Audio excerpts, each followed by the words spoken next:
Hey, you're Megan, right? That's how it all started.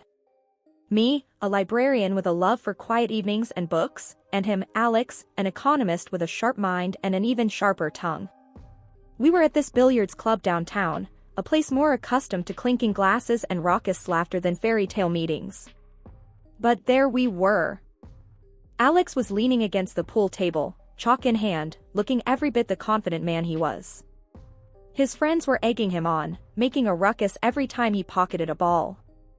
I was there with my own crew, having a laugh, trying to unwind after a long week shelving books and answering never-ending queries about the latest bestseller. My friend, Jenna, nudged me, a mischievous glint in her eye. "Bet you can't beat that guy," she said, pointing at Alex. I rolled my eyes.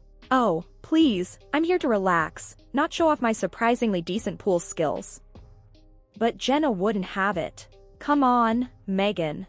Don't be a chicken. Plus, he's cute." I sighed, downed my drink, and sauntered over. "Hey, you up for a challenge?" I asked, trying not to sound too eager. Alex looked me up and down, a smirk playing on his lips. "Sure, but fair warning, I don't go easy on anyone." I chuckled, "Neither do I." The game was on. It was a close call, but guess what? I won. His friends hooted and hollered, while Alex just stared in disbelief. "Damn, you're good," he admitted, extending his hand. "I'm Alex." I shook his hand, feeling the firm grip. "Megan. And thanks, I know." We grabbed drinks, and the conversation flowed as easily as the beer. He told me about his job, how he crunches numbers and deals with corporate bigwigs. I told him about the library, the silence, and my secret love for old mystery novels. "So, a librarian, huh? That's different," he said, raising an eyebrow.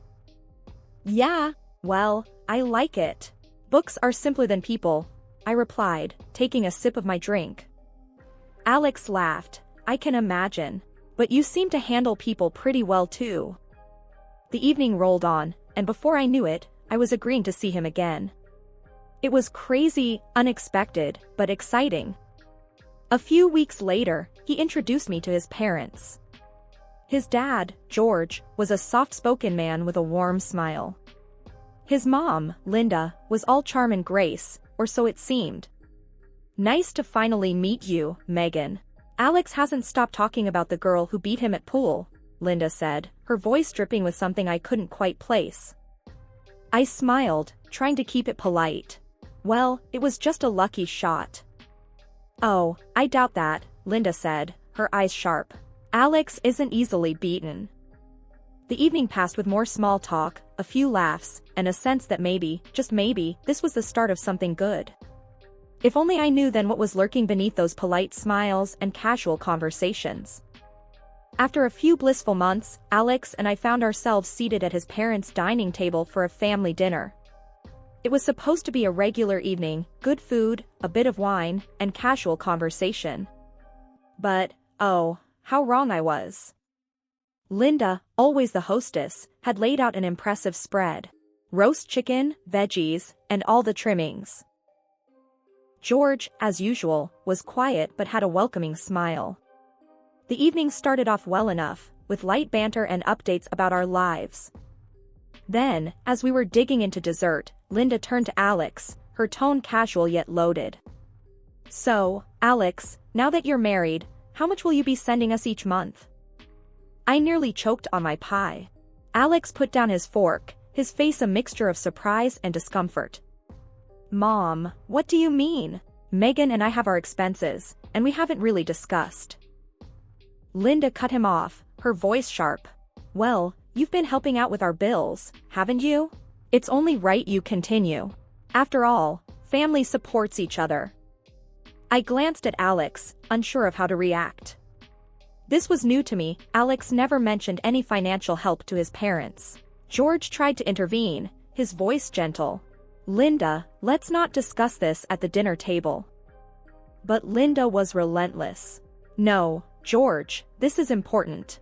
We need to know. We have our expenses, and Alex has always helped." Alex cleared his throat, trying to keep the peace. Mom, things have changed. Megan and I have our own family to think about now. I can't promise anything regular. Linda's face turned red, her eyes blazing. Changed? So, what? We're not family anymore. Is that it?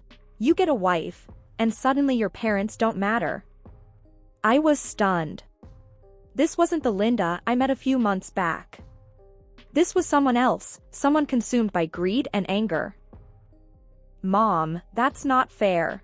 You know I care about you and Dad, but I have responsibilities, Alex said, his voice firm yet calm. Linda slammed her hand on the table. Responsibilities? To her? She pointed at me, her words like daggers. What has she done for you? We raised you, and this is how you repay us? By abandoning us for some librarian. I felt a knot in my stomach. This wasn't just about money, it was personal. I tried to speak up. Linda, I don't think. Stay out of this, she snapped. This is between me and my son. You're just the parasite who's taking him away from his family. The air in the room was thick with tension. George reached for Linda's hand, trying to calm her. Linda, please, let's not say things we'll regret. But Linda was beyond reason. Regret? The only regret here is that my son married someone who's now taking him away from his duties as a son. Alex stood up, his chair scraping against the floor. Mom, that's enough. You're being unreasonable and insulting. I won't let you talk to Megan like that. The rest of the evening was a blur. We left soon after, the sound of Linda's angry rants echoing in our ears. The weeks following that disastrous dinner were tough. Linda's words hung over our heads like a dark cloud. One Saturday morning, as we sipped our coffee, Alex broke the silence. Megan, I'm sorry about all this. I never expected my mom to go off the rails like that. I put down my cup, meeting his gaze. Alex, it's not your fault, but we can't pretend everything's fine. Your mom, she's got some serious issues with us. He sighed, running a hand through his hair. I know. I've been thinking, maybe we should lay low for a while. Avoid any family gatherings. I nodded, though a part of me felt uneasy. Avoiding the problem wouldn't make it disappear. Things took a turn for the worse when Linda started dropping by unannounced. It was like she was on a mission to find faults. One afternoon, she barged in as I was rearranging the living room. What's all this? She snapped, eyeing the new curtains and cushions. I forced a smile, just sprucing up the place a bit. Linda snorted. With what money? Alex's. I clenched my jaw. Actually, I bought these. With my own money. She scoffed, looking around with a critical eye. Must be nice, spending money on frivolous things while your husband's parents struggle. Before I could respond, Alex walked in. Mom, what are you doing here? Linda turned to him, her voice laced with accusation. Just seeing how my son's hard-earned money is being wasted. Alex's face hardened. Mom, this has to stop. Megan's not wasting anything. She's entitled to buy whatever she wants with her money. The argument escalated, with Linda hurling insults and Alex trying to defend me. It was exhausting, watching the two most important people in my life at each other's throats. After Linda stormed out, Alex slumped onto the sofa, his face in his hands. I don't know what to do, Megan. She's my mom, but I can't let her treat you like this. I sat beside him, my heart heavy.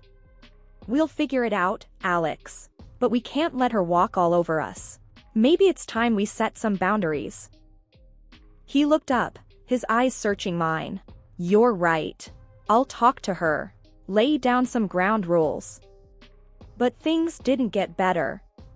Linda's visits became more frequent and more invasive. She'd criticize everything from the way I dressed to how we decorated our home. It was like she was looking for any excuse to put me down. Living with Linda's constant scrutiny was like constantly walking on eggshells. You never knew when she would strike next, and her next target was something as mundane as a new washing machine. It was a regular Saturday afternoon. Alex and I were in the living room, enjoying a rare moment of peace, when Linda burst in, her face twisted in suspicion. "I see you've got a new washing machine," she accused, her eyes darting around the room. "Tell me, was it Alex's money that paid for it?" I sighed, feeling the familiar knot of frustration in my stomach. "Linda, it's just a washing machine. And for your information, I paid for it myself." She didn't seem convinced. "With what money? I find it hard to believe a librarian can afford such luxuries." Alex, who had been quiet until now, stood up. "Mom, Megan has her own income. She can buy whatever she needs." But Linda was relentless. "I want proof. Show me a bank statement or something. I won't have you squandering my son's hard-earned money." I couldn't believe she was serious. But to put an end to her ridiculous accusations, I went and fetched my bank statement. I handed it to her, my hands shaking slightly with anger. "Here, see for yourself. The washing machine was paid for with my money. My savings." Linda scrutinized the statement, her brows furrowed. After a moment, she looked up, her face still a picture of disbelief. "Well, I suppose this looks in order, but keep in mind, I'm watching. My son's well-being is my priority." Alex stepped in, his voice firm. "Mom, this is unacceptable. You can't just barge in here and demand to see our personal finances. It's disrespectful." Linda huffed, her stance unyielding. "Disrespectful? I'm looking out for my son. If that's disrespectful, then so be it." The tension in the air was thick. Alex's face hardened. "Mom, if you can't trust and respect us, then maybe you should reconsider your visits." Linda looked like she had been slapped. "Reconsider my visits? To my own son's house?" Alex nodded. "Yes, until you can behave in a more respectful manner." She stormed out, the door slamming behind her. The silence that followed was heavy with unspoken words. If I thought things with Linda couldn't get worse, I was in for a rude awakening. The real showdown happened the night of Alex's company party. It was supposed to be a big deal for him, and I wanted to make it special. That evening, I dressed in a new evening gown I'd bought just for the occasion. It was elegant, a turquoise that shimmered under the light. I was admiring myself in the mirror when the doorbell rang. Alex was still in the shower, so I went to answer it. Standing there, to my dismay, was Linda, her eyes immediately zeroing in on my dress. Well, isn't that fancy? How much did this little number set Alex back?" I clenched my teeth, trying to keep my cool. "Linda, it's nice to see you. This dress was my purchase, and it didn't set Alex back anything." She walked in, uninvited, her gaze critical. "Surely you don't expect me to believe you can afford a dress like that on a librarian's salary." Before I could respond, Alex came out, looking sharp in his suit. "Mom, what are you doing here?" She turned to him, her tone accusatory. "I was just asking Megan about her dress. It looks expensive." Alex sighed, his expression tired. "Mom, not this again. Megan bought it herself. Can we please not do this tonight?" Linda's eyes narrowed. "I just find it hard to believe, is all. With the way she spends, one would think she's trying to bankrupt you."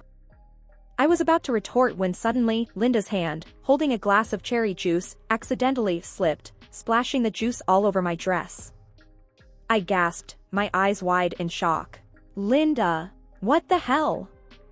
Linda put a hand over her mouth, a fake look of concern on her face. "Oh, dear. How clumsy of me. I'm so sorry, Megan." Alex's face was a mask of anger. "Mom, that was clearly on purpose. What are you trying to do?" She shrugged, her act dropping. "I'm just showing what happens when you live beyond your means.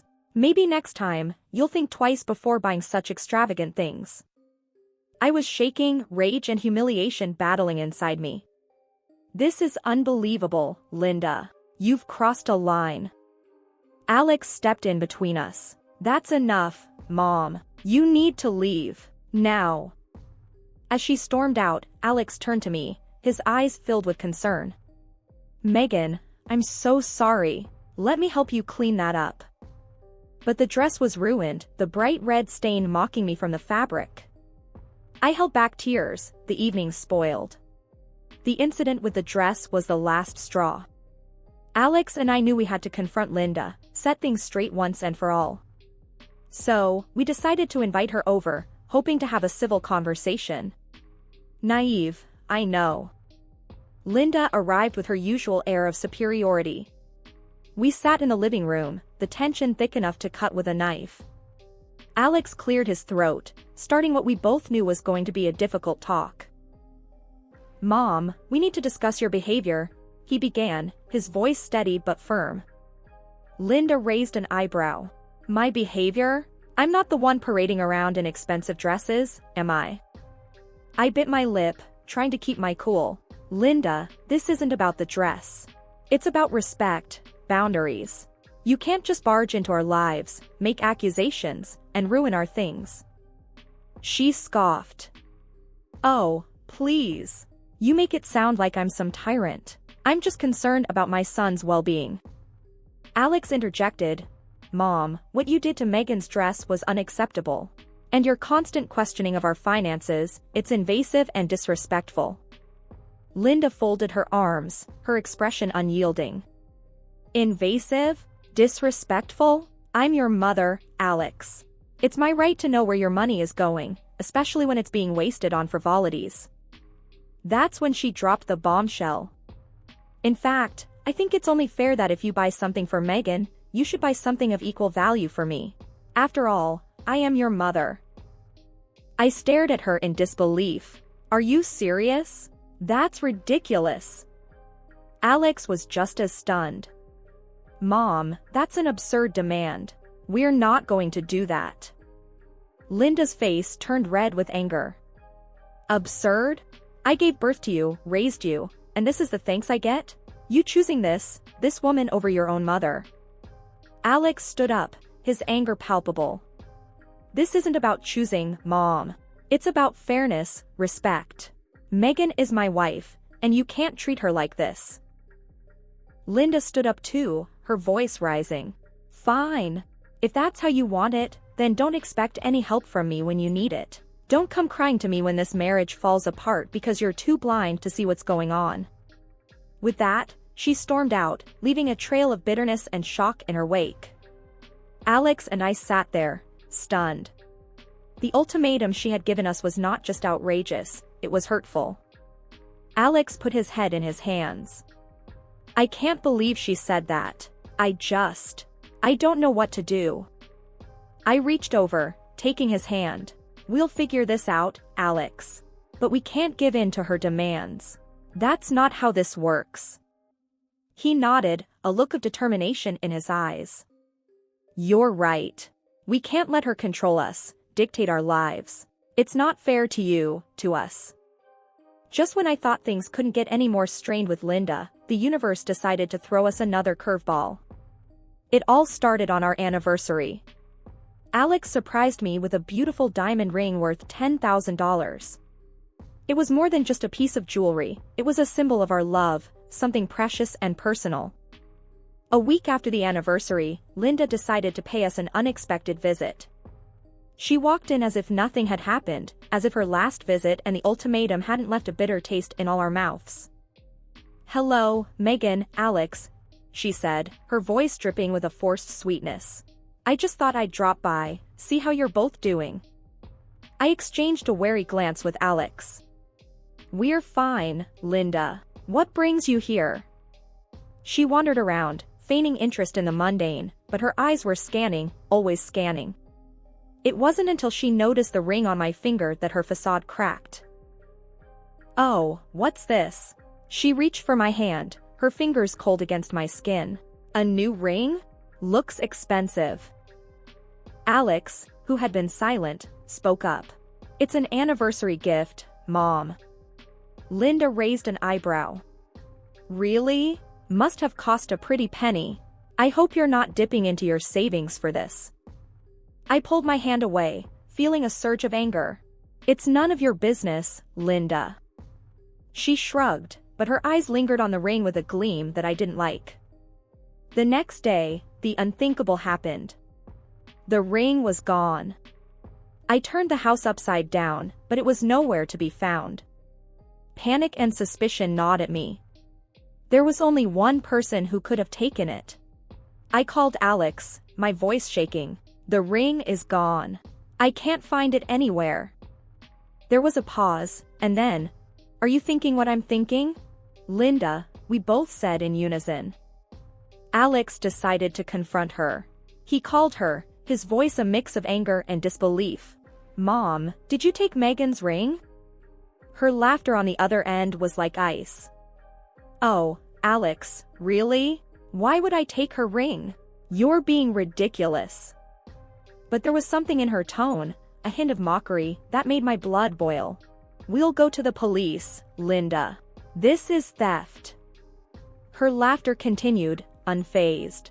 "Go ahead. You have no proof. It's your word against mine." We were at a loss. The ring was gone, and with it, a piece of our happiness. But then, a few days later, George called. "Alex, your mom's not well. She's hurt her hand. She won't go to the hospital, but I think she should." We rushed over, and there she was, her hand bandaged, tears in her eyes. But it wasn't just pain, there was fear there too. "What happened, Linda?" Alex asked, his voice softening despite everything. She mumbled something about a fall, but when she moved her hand, I saw it. The diamond ring was on her finger, stuck, her finger swollen around it. We had to take her to the hospital. The ring had to be removed under local anesthesia. It was a surreal experience, watching the doctors carefully extract the symbol of our love from the finger of the woman who had caused us so much pain. The whole ring fiasco had pushed us to our limits. Linda, even after the hospital incident, didn't seem to get the gravity of her actions. It was like she was living in her own world, where she could do no wrong. Alex and I were fed up. It was time for a final showdown. We called her over, making it clear this wasn't a friendly visit. When she walked in, there was this arrogance about her, like she still owned the place. "Sit down, Mom. We need to talk," Alex said, his voice hard. She rolled her eyes, taking a seat. "What now? More accusations?" I couldn't believe her nerve. "Accusations? Linda, you stole from us. And you act like it's nothing?" She shrugged, a smirk on her face. "Oh, come on. It was just a ring. No need to make such a big deal out of it." Alex slammed his hand on the table, his patience running thin. "Just a ring? You broke our trust, Mom. You've been nothing but trouble since Megan and I got married." Linda scoffed. "Trouble? I'm the victim here. You've changed, Alex. This woman has changed you." That did it. I was seething. "This woman has a name, Linda. And I'm sick of your crap. We've been nothing but patient with you, but you just keep pushing and pushing." Alex nodded, his expression stern. "We're at the end of our rope, Mom. We're not going to sit back and let you walk all over us. That ring stunt? We could go to the police with that." Linda's face fell a bit at that. "You wouldn't dare." "Try us," I shot back. "You need to change your attitude, Linda, or else we're done. No more visits, no more calls. Nothing." She looked at us, finally realizing we meant business. "You're bluffing." Alex stood up, his decision clear. "No, we're not. This is your last chance, Mom. Shape up, or we're cutting you out of our lives." Linda stood too, her face a mix of anger and disbelief. "Fine. If that's how you want it, then have it your way. But don't come crawling back to me." With that, she stormed out, slamming the door behind her. Alex and I just sat there, the silence heavy. In the weeks that followed, we stuck to our word. No calls, no visits. It was tough, especially on Alex, but it was necessary. We needed peace, a break from the constant drama and disrespect. It wasn't an easy decision, but it was the right one. We had to protect our marriage, our sanity. And sometimes, that meant making tough choices, even if it hurt.